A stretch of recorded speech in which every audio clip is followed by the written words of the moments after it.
두 번째 시간이네요.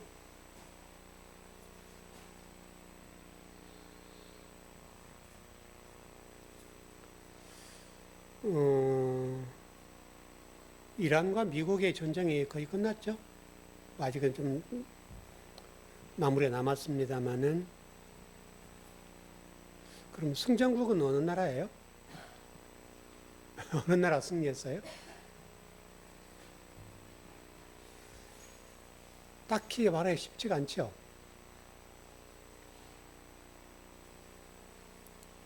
그렇다면 좀 질문을 바꾸어서 미국이 이란과의 전쟁에서 고전한 원인이 뭘까요? 왜 고전했죠? 엄청난 화력이 있잖아요, 미국에게는. 세계 최강의 군사력이 있는데 왜 고전을 했을까? 그 트럼프 대통령이 호언장담했던 기간은 짧은 기간이었죠. 근데 우리가 어느 나라가 승리했다라고 딱히 얘기하기가 쉽지가 않아요.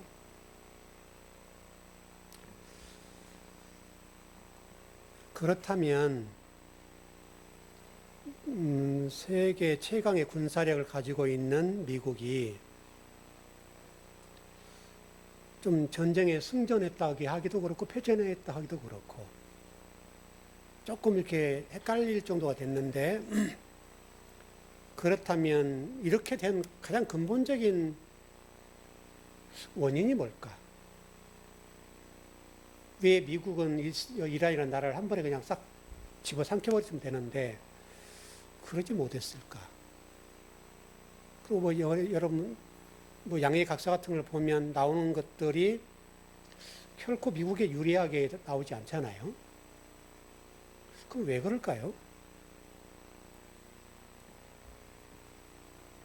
그러면 이번에 이란과 미국의 전쟁에서 가장 맹위를 떨쳤던 무기가 뭐예요? 뭐 우리는 이제 뭐 미사일, 뭐 스텔스 기능 가진 전투기, 뭐 군함, 뭐 이러저런 얘기를 할 수 있는데 여기서 상당히 중요한 앞으로 전쟁이 일어나면 어떤 것들이 중요한가 그거를 좀 설명해 주는 것 같아요. 여러분 몇 개월 전에 여러분 이란과 전쟁이 일어나기 전에요. 그 우크라이나의 젤렌스키 대통령이 트럼프 대통령에게 한 가지 제안한 게 있어요. 어떤 걸 제안했는가 하면 우리나라에 드론 기술을 줄게. 트럼프가 받았어요? 안 받았어요? 자존심 상하죠.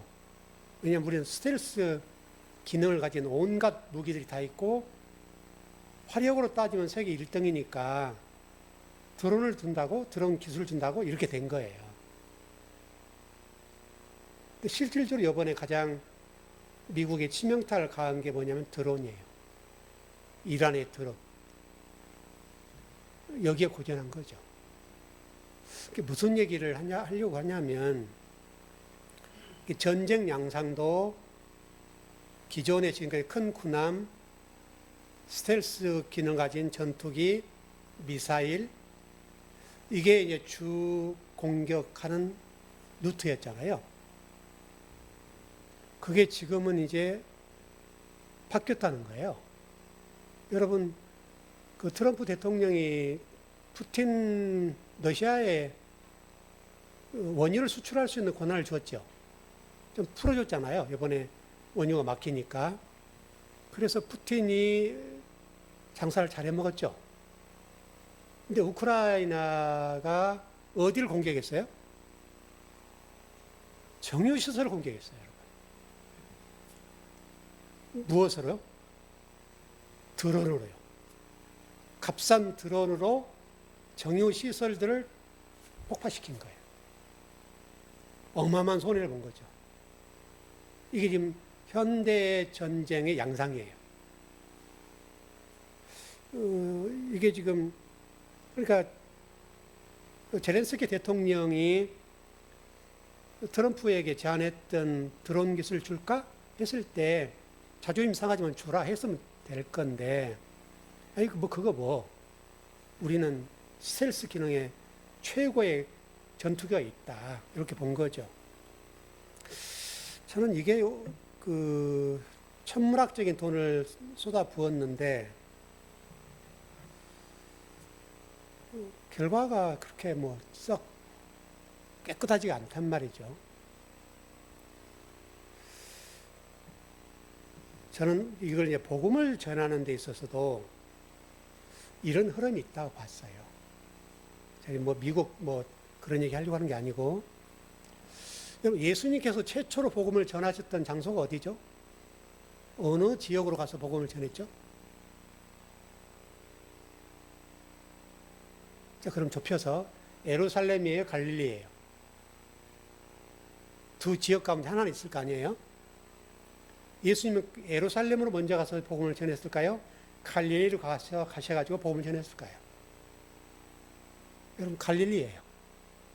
그럼 그 당시 유대인들의 복음의 중심지는 예루살렘이죠. 유대인들의 종교의 중심지는 예루살렘이에요. 근데 예수님은 그 복음의 중심지를 피해서 갈릴리로 가셨다고요. 그럼 우리가 이제 질문을 해봐야죠. 그러면 왜 예수님께서는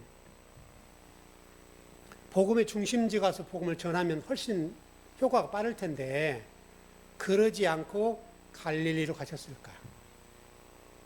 여러분, 갈릴리라는 장소는 일단 과부, 고아, 그 다음에 세리가 많았죠. 잘 생각해 보세요. 자, 과부는 남편이 없죠. 고아는 아버지가 없죠. 그 다음에 뭐예요? 세 번째 뭐라고 그랬을까? 세리. 죄인의 대표잖아요. 이 장소로 가서 복음을 전했다고요.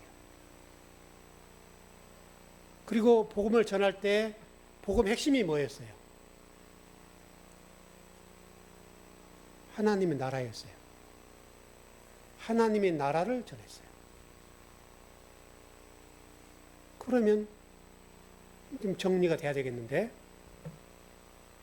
왜 예수님은 예루살렘으로 안 가셨을까? 그럼 예루살렘이라는 종교 중심지에 하나님 나라가 임해 있다는 거야, 안 했다는 거야, 지금? 임하지 않았다는 거예요. 무슨 얘기냐면, 예루살렘 유대인들이 지금 종교의 중심지로 있지 않습니까? 그들에게는 율법이 있죠. 율법이라고 하는 걸 통해서 유대인들은 자기 의가 드러난 거예요. 구원이라고 하는 게 뭐냐면 자기 의로는 안 된다는 것을 설명하는 거예요. 구원의 문제, 영생의 문제. 현대 기독교의 문제가 뭘까요, 여러분? 여전히 예루살렘 중심에 자기 의라고 하는 것들이 핵심이었던 유대 종교와 비슷하게 우리 기독교도 교회가 자기 의를 앞세우게 되었다는 거예요. 자기의 의. 구원의 문제, 영생의 문제에 있어서 교회가 꺼내든 게 뭐냐면 자기의 의를 끄집어낸 거예요. 그러니까 예루살렘이라는 장소와 현대 교회의 어떤 신앙의 형태는 똑같아요.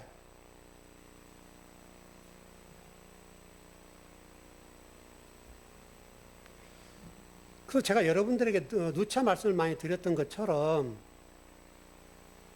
믿음이라고 하는 것들을 설명할 때 우리의 믿음이 아니라 그리스도의 믿음이다. 이렇게 늘 말씀드리잖아요. 우리의 믿음이라고 되게 되면은 자기 의가 드러나게 돼 있어요. 자기의 의. 내가 이렇게 충성, 봉사, 헌신, 기도, 주일 성수 잘하고. 그래서 유대인들 여러분 안식일을 얼마나 거룩하게 지냈습니까? 율법을 얼마나 철저하게 지켰냐고요. 안식일 규정에 의해서 불 하나도 못 켜잖아요, 여러분. 모든 것들이 올 수도 되잖아요. 얼마나 종교심으로 보면 철저한 민족이냔 말이에요. 근데 예수님은 그들의 의, 이게 하나님의 의가 아닌 자기의 의라고 하는 것들을 보시고 갈릴리로 가셨어요. 그리고 선포하신 것이 하나님의 나라, 이렇게 한 거예요. 하나님의 나라를 선포하셨어요, 여러분.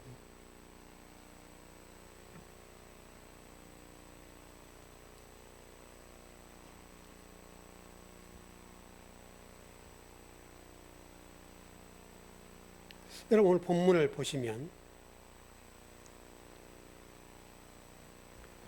아버지께서 아들에게 주신 모든 사람에게 영생을 주게 하시려고 만민을 다스리는 권세를 아들에게 주셨다. 이렇게 됐죠.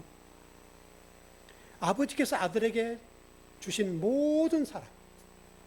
그러면 이제 우리가 뉘앙스가 어떤 느낌이냐면 지구상의 모든 사람들은 예수 그리스도의 아들이다. 이런 뉘앙스잖아요. 그렇죠. 모든 만민.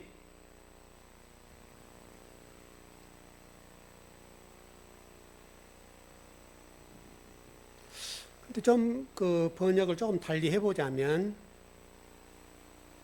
만민이라는 단어를 보면 모든 육체로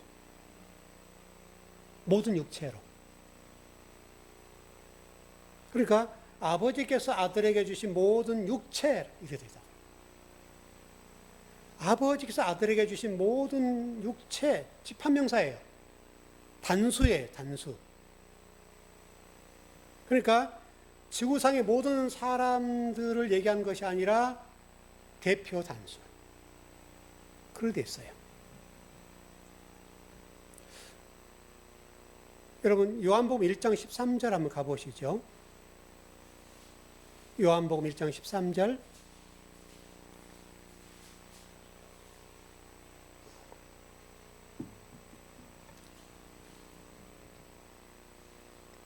시작. 이는 혈통으로나 육정으로나 사람의 뜻으로 나지 아니하고 오직 하나님께로부터 난 자들이니라. 3장 6절, 요한복음 3장 6절 한번 가보세요. 몇 구절 한번 찾아볼게요. 시작. 육으로 난 것은 육이요 영으로 난 것은 영이니. 그러니까 영과 육이라고 하는 것을 이렇게 대비를 시켜놨죠. 6장 63절 요한복음입니다.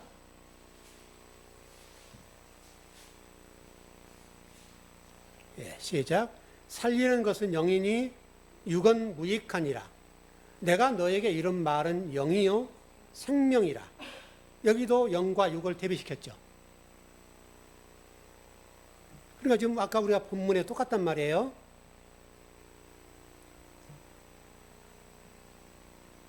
요한복음 8장 15절까지 한번 볼까요? 그냥 여기 보고 가죠.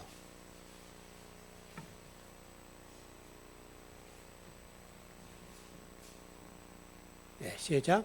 너희는 육체를 따라 판단하나 나는 아무도 판단하지 아니하노라. 자, 우리 아까 2절 말씀 보세요. 다시. 여기 모든 사람이라는 단어가 나왔죠. 만민이라는 것도 마찬가지고 모든 사람이란 모든 육체라고 그랬어요. 모든 육의 사람 이렇게 보시면 더 정확해요. 모든 사람이란 말은 오늘 17장 2절에서 모든 사람은 모든 육의 사람이에요. 육의 사람. 사락스라는 단어, 사락스. 헬라어로 사락스라는 단어를 쓰고 있는데요.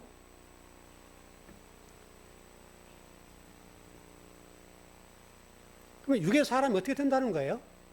좀 이제 그것이 이제 우리가 배우고 싶은 건 또 말씀하는 거니까. 그 모든 육의 사람을 어떻게 한다는 것이냐면 그 모든 육의 사람을 누구에게 넘겨주었다?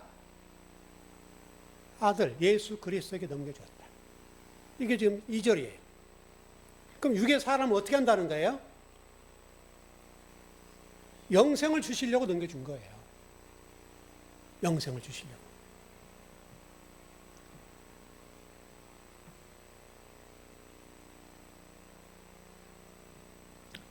그래서 요한복음 1장 12절에 보면 이렇게 돼서 영접하는 자, 그 이름을 믿는 자에게는 하나님의 자녀가 되는 권세를 주셨으니 이렇게 돼 있죠. 여러분, 아까 제가 지구상에 있는 모든 아들이 아니다. 이렇게 말씀드렸어요. 여러분, 탕자 비유 있죠. 이제 우리가 아들 개념을 명확하게 하는 구절이 탕자 비유에서 명확해요. 탕자 비유에 여러분 보시면 탕자가 아버지 유산을 받고 나가서 탕진하고 돈을 다 없애고 거지처럼 들어왔죠. 거지로 들어왔어요. 그래서 아들이 아버지 하는 말이 아버지 저 아들 아니에요. 종으로 받아주세요. 종이어도 감지 덕지다 이거예요. 그러니까 아버지가 뭐라고 말씀하셨는가 하면 무슨 소리 하는 거니? 너는 아들이다. 이렇게 한 거예요. 그러니까 탕자 비유를 통해서 우리에게 말씀해 주신 게 뭐냐면 아들이라고 하는 게 뭐냐면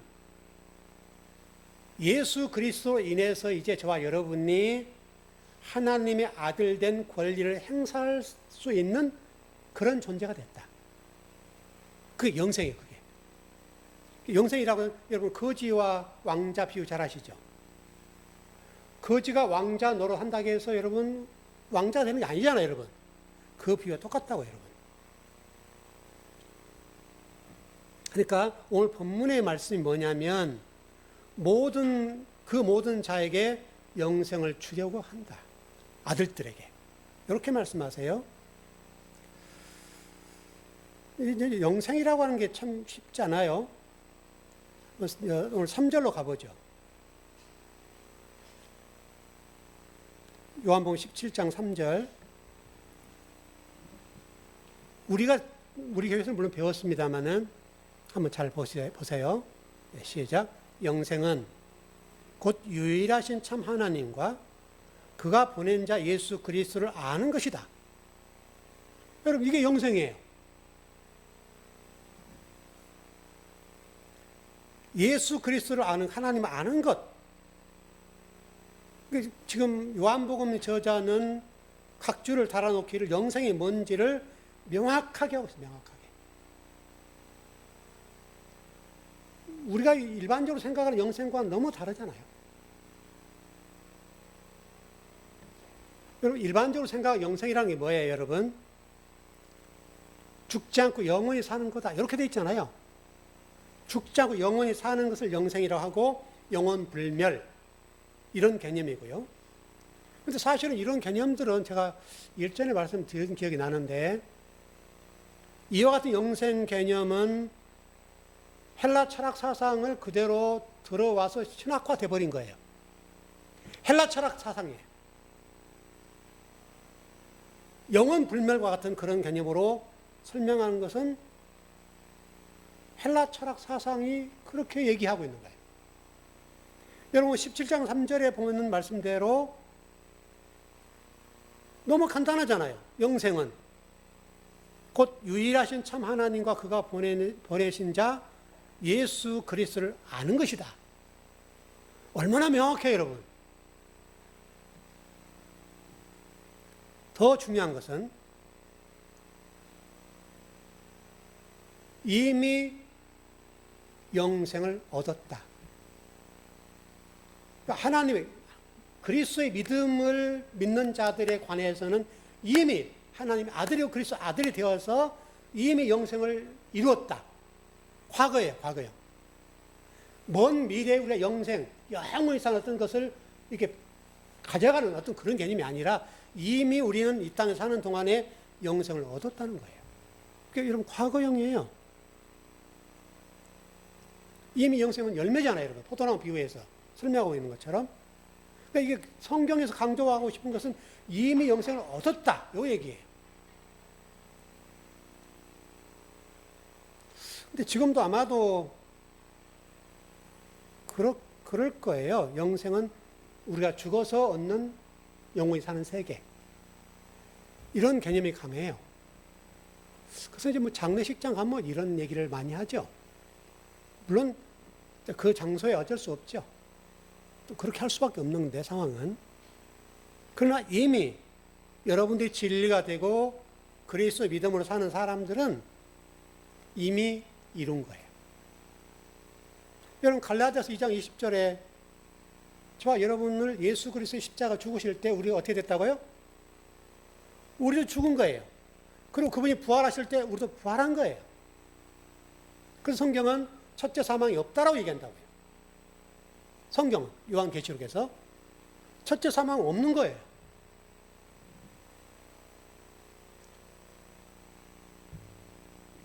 여러분 요한복음 6장 51절 가보세요.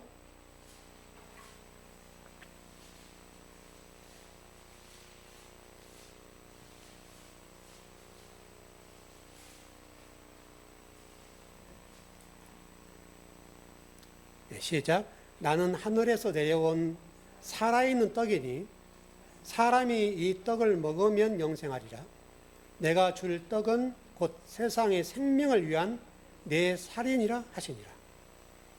귀양이 봤으니까 54절 56절까지 시작. 내 살을 먹고 내 피를 마시는 자는 영생을 가졌고 마지막 날에 내가 그를 다시 살리리니 내 살은 참된 양식이요 내 피는 참된 음료로다.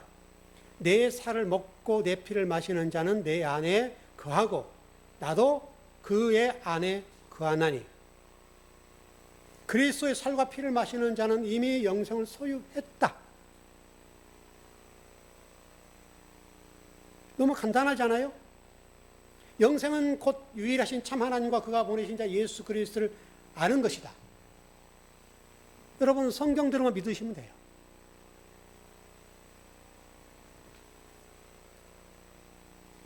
요한복음 5장 39절 가보세요.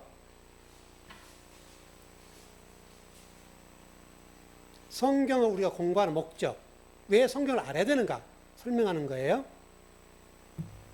요한복음 5장 39절 시작. 너희가 세상에서 영생을 얻는 줄 생각하고 성경을 연구하였거니와 이 성경이 곧 내게 대하여 증언하는 것이니라. 성경을 공부하는 목적이 뭐라고요? 영생 때문이다.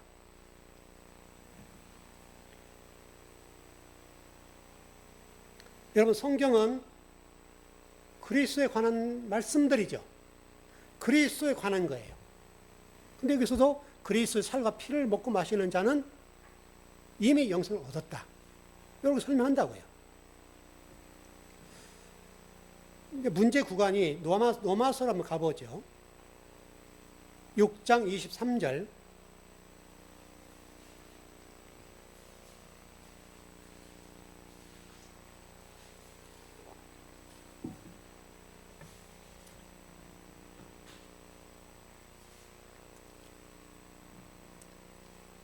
시작. 죄의 싹슨 사망이요 하나님의 은사는 그리스도 예수 우리 주 안에 있는 영생이니라. 영생이라고 하는 선물 개념이죠. 사망은 죄의 싹시죠. 그래서 제가 여러분들에게 신앙생활 할 때 이 싹 개념으로 하나님 헌신하지 말아라 이 얘기를 많이 한 편이죠. 우리가 구원을 받아야 되니까 내가 부족하고 나약하고 죄인이니까 하나님 앞에 이렇게 충성하고 봉사하고 기도하고 전도하고 뭐 헌금 많이 드리고 이렇게 하는 모든 일, 충성하는 그 모든 일이 싹 개념이라고요, 여러분. 그건 여러분 자연스럽게 진리가 되면 자연스럽게 하는 거예요, 그냥. 그게 함으로 내가 하나님 나라에 가고 백성이 되고 천국 가고 이런 개념이 아니라 이게 여러분 자기 의라는 거예요, 여러분. 유대인들이 이게 너무나 강하니까 예수님께서 예루살렘 가지 아니하시고 갈릴리로 가셔서 하나님 나라의 복음을 전하신 거예요. 여러분 예루살렘에 가서 예수님께서 하나님 나라의 복음을 전하면 듣겠어요, 안 듣겠어요? 안 듣기를 왜 안 듣냐면 자기들은 율법을 철저히 지키는 사람들인데 여러분 예수님은 율법을 파괴하러 왔잖아요. 막 안식일날 굉장히 엉뚱한 일 많이 하시잖아요. 여러분 영생이라고 하는 것은 여러분 값없이 주는 선물이에요. 이게 얼마나 큰 복이에요, 여러분. 우리가 뭘 해서 따는 게 아니라니까, 여러분.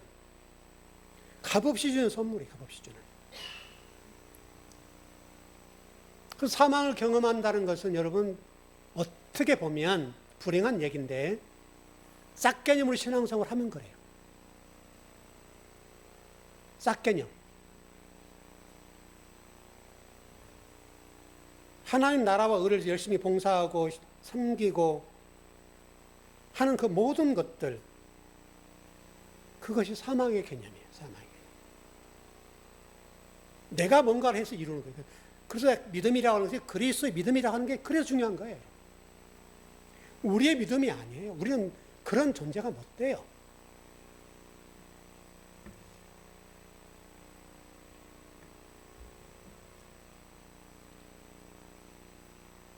여러분 로마서 7장 23절, 24절 한번 가볼까요?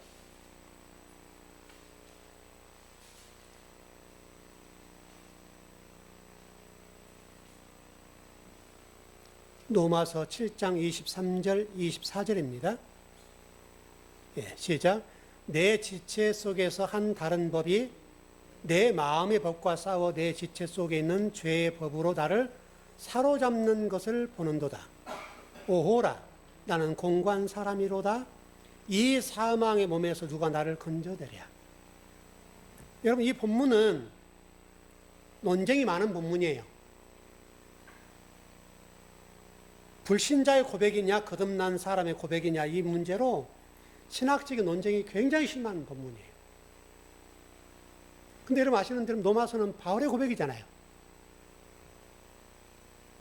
여러분 바울은 바리새인 중에 바리새인이요 율법으로 하면 둘째가 하면 서러울 정도로 율법을 지킨 사람이에요.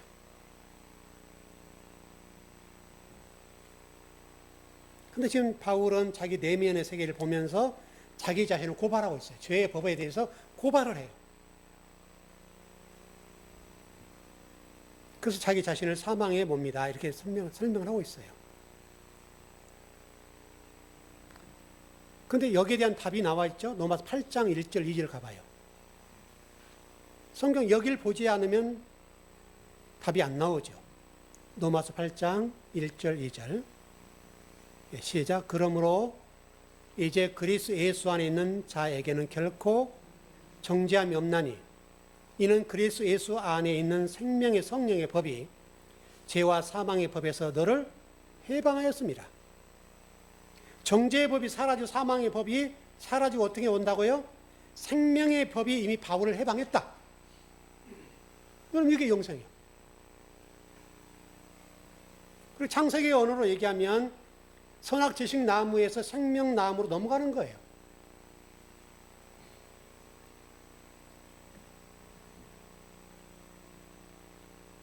이 과정은 우리 힘으로 안 돼요. 하나님으로만 가능합니다. 하나님으로만.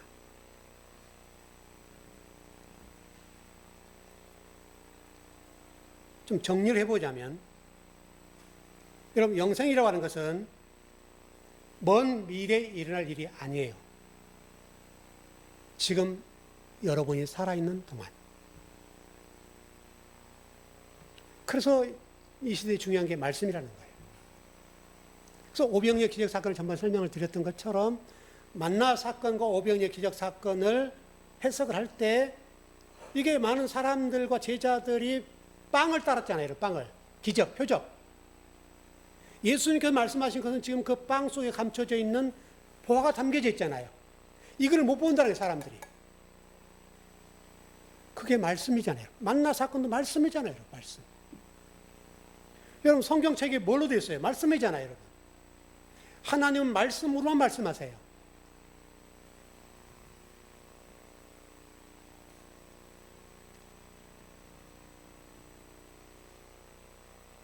그래서 성경은 영생에서 영원히 죽지 않고 영원히 사는 것이라고 설명하지 않아요.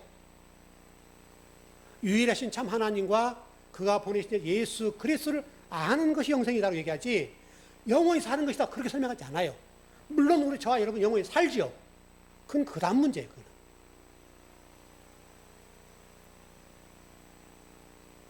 근데 이 안다는 게 좀 쉽진 않는데 되게 안다는 것을 여러분 그노시스라는 여러분 헬라어 단어인데요. 여기서 아는 것은 대개 영지주의적인 알물 얘기 많이 해요. 영지주의. 여러분 불교도 마찬가지. 불교는 깨달음의 종교죠. 근데 물론 저는 불교를 종교라고 보지 않고 철학으로 봅니다만은 되게 뭐 불교를 종교로 보니까, 근데 불교도 깨달음의 종교잖아요, 여러분. 이 알미라고 하는 것은 여러분, 사전적인 의미로는 자각이라고 하기도 하고, 스스로 깨닫는 것을 알미라고 얘기를 해요. 자각, 스스로 깨닫는 것, 이걸 알미라고 해요. 근데 여러분, 성경에서 말하는 알미라는 게 뭐냐면, 아버지께서 나에게 그냥 넘겨주세요.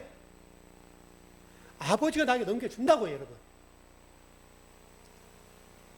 제가 여러분에 가끔 그 얘기 많이 하지만, 제가 성경을 공부할 때 안 풀릴 때가 있겠죠, 여러분. 여러분, 그러면 얼마나 이게 힘든지 아시죠, 여러분? 풀어야 되겠는데 안 풀릴 때가 있다고요. 답답하죠. 근데 놀랍게도 성경에서 안 풀렸던 것들이 TV를 보는 순간이랄지, 사람의 말을 듣는 순간이랄지, 걸어가다가 딱 깨달음이 올 때가 있어요. 그건 아버지가 나에게 알려주신 것이죠. 그러면 쫙 풀어지는 거예요. 그 하나에 엉켰던 것이 풀리면 쫙 풀리잖아요.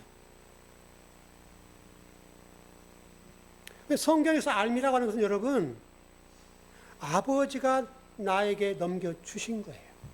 그러니까 넘겨주셔야 돼요. 그러니까 제가 여러분들이 설교를 계속 뭐 오랜 시간 했습니다만은, 뭐 이제는 여러분들 다 적응되고 이해가 되지요. 처음에는 여러분 굉장히 어려웠지 않습니까? 도대체 뭐 하는 말이야? 저게 무슨 얘기야? 내가 배웠던 거 너무 다른데. 제가 성경 얘기를 하고 있는데도 불구하고. 옛날 목사님 저렇게 안 가르쳤는데 왜 이 목사님 이렇게 가르치지? 물음표가 딱 붙죠. 성경대로만 가르치는데. 왜냐하면 우리는 이 알미라고 하는 것은 여러분 굉장히 헬라 철학적인 그 사상과 그런 지식들로 인해서 성경을 해석한다고요. 온갖 주석서를 여러분 보시면 헬라 철학 사상을 그대로 반영해서 주석을 해요. 근데 그걸 또 우리 주의 종들은 그대로 설교를 해요. 성경이 뭐라고 말씀한가? 성경이 우리가 어떤 뜻을 전하는가? 아버지의 계획과 뜻하신 바를 전달해야 되겠는데 그거는 그 다음 문제예요. 전달한다고 하는 실질적으로는 헬라 철학 사상을 전해요. 그래서 제가 이 시대에 가장 비극적인 게 뭐냐면 성서신학이 사라진 거. 우리 신학에서. 성서신학이 없어요.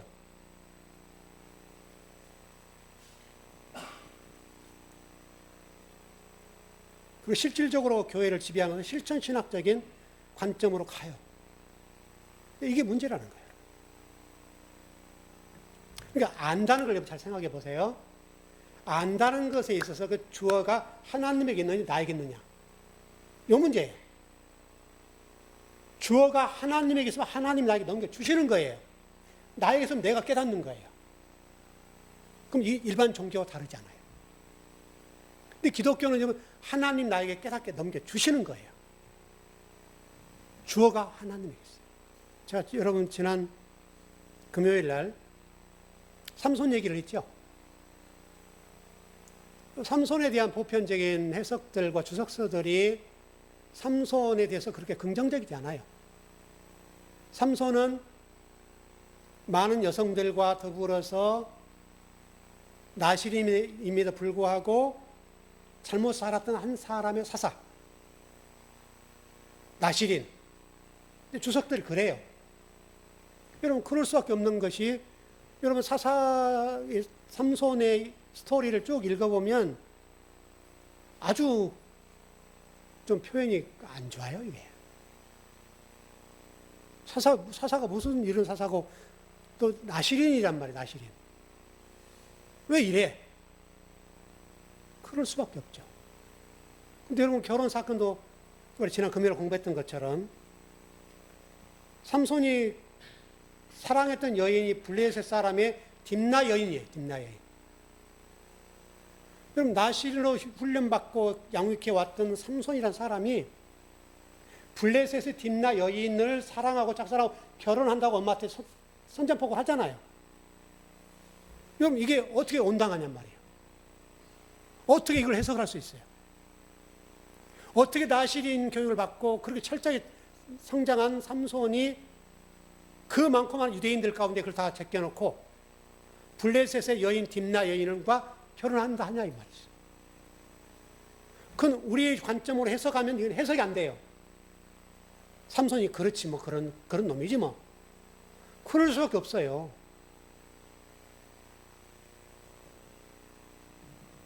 이제 이게 주어의 문제예요. 이 여인을 아내로 맞이하게 하신 분이 누군가? 하나님인가 삼손인가? 주어의 문제라고, 주어의 문제. 근데 성경은 뭐라고 설명하는가 하면 삼손이 블레셋 딥나 여인을 사랑하게 한 것은 누구의 몫이다? 누구다? 하나님이 그렇게 하셨다. 그래서 제가 그 앞부분을 공부할 때 삼손에 관해서 하나님이 휘젓다. 삼손의 인생을 휘저어버렸어요. 휘저어서 하나님이 지금 뭔가 하시는 거예요. 그 삼손의 삶은 우리 인간적인 관점으로 주석하게 되면 완전 개차반이에요. 이런 인간이 어떻게 사사가 되면 어떻게 나실인일 수 있는가? 이런 마지막 나실인이잖아요. 마지막 사사잖아요. 12사사건 마지막 사사가 삼손이에요, 여러분. 근데 성경에 보니까 뭐라고 설명하는가 하면 하나님이 블레셋을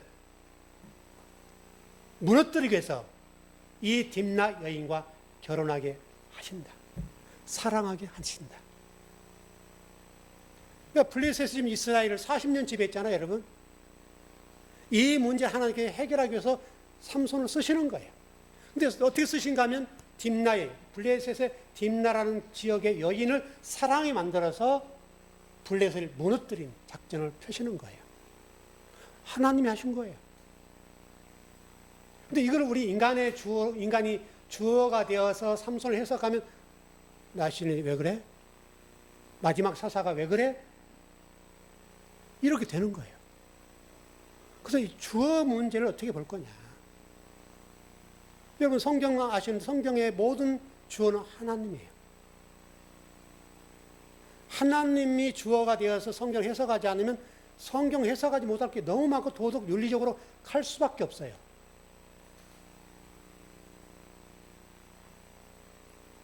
하나님 말씀을 아는 것도 똑같다고요. 내 지식과 내 가치관으로 성경을 해석하고 이해하느냐, 하나님이 나에게 넘겨주시고 이해하고 깨닫게 하시냐, 이 차이예요.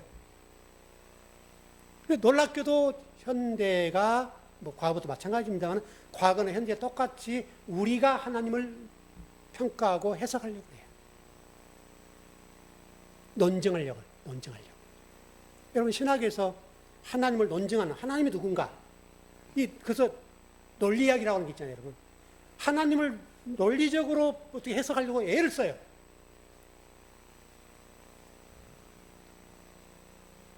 여러분 되겠습니까?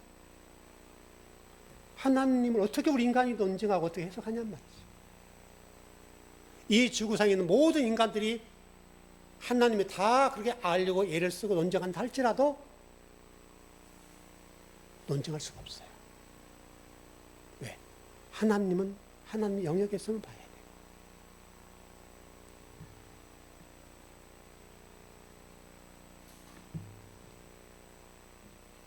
그러니까 복이라는 것도 여러분 똑같지 않습니까?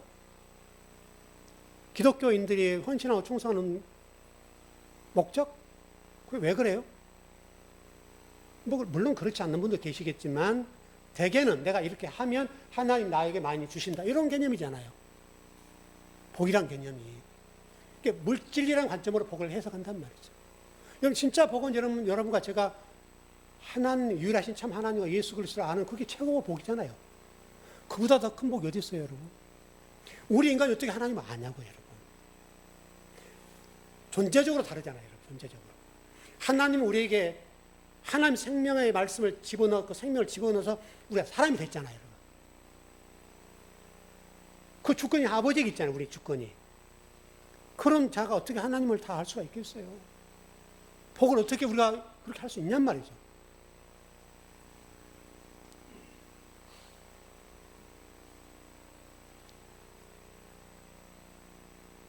여러분 마태복음 11장 27절 한번 가봐요.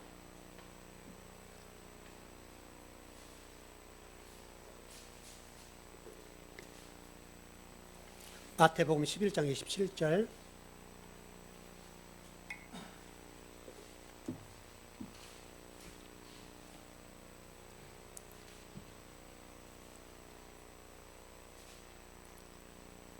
알매에 관한 문제입니다. 시작. 내 아버지께서 모든 것을 내게 주셨으니 아버지 외에는 아들을 아는 자가 없고 아들과 또 아들의 소원대로 계시를 받는 자 외에는 아버지를 아는 자가 없느니라. 계시 개념이에요. 계시 개념. 그러니까 아버지를 안다. 성경을 안다는 것은 계시 개념이에요. 계시 개념. 모든 것을 내게 넘겨주셨다. 내게 주셨다. 주셨다는 건 넘겨줬단 말이잖아요. 여러분 그 바로 왕과 요셉 얘기가 나오죠. 똑같은 개념이죠. 여러분 바로가 꿈을 꾸었는데 지금 하나님이 요셉을 구하기 위해서 하나님이 번민의 꿈을 꾸게 하시죠. 그러니까 술사들과 더불어서 여러분 바로 왕이 그 꿈을 해석하기 위해서 온갖 몸부림을 치고, 왜냐하면 잠을 못 자는 거예요. 괴로워서. 범상치 않는 꿈을 꿨으니까 잠을 못 자서 여러분 굉장히 힘들어 하잖아요. 얼마나 많이 번민을 해요. 그때 여러분 감옥에 있던 요셉이 생각나 술 맡은 관원장, 떡 맡은 관원장들이 이제 그때 요셉을 생각한 거잖아요. 아, 근데 바로왕님, 내가 감옥에 있었을 때 꿈 해석을 잘하는 사람 하나 있었습니다. 그 생각났잖아요. 하나님이 지금 요셉을 끄집어내려고 하는 계획들이잖아요. 근데 여러분 그때 요셉이 유명한 말을 하죠.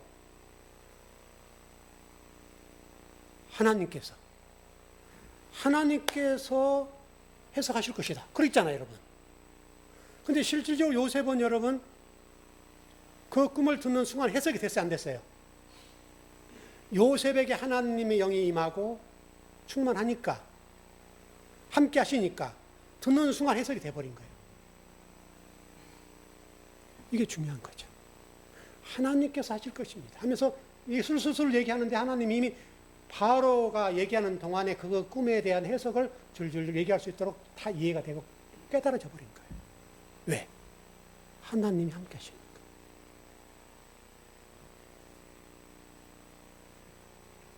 여러분, 당시에 여러분, 술사들이 얼마나 똑똑했겠습니까? 그 꿈을 해석하는 일에 있어서 여러분, 그 이집트라는 나라가 당시에 여러분 굉장한 나라 아닙니까, 여러분? 해석을 못 한다고요, 여러분. 왜? 하나님으로부터 온 꿈이니까. 그러면 하나님으로 가면 될 거 아니에요.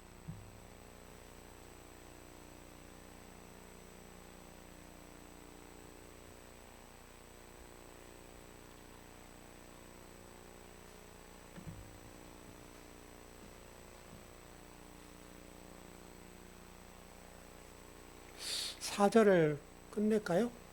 시간이 좀 그러긴 그런데. 예, 간단하게 끝낼게요. 17장 4절.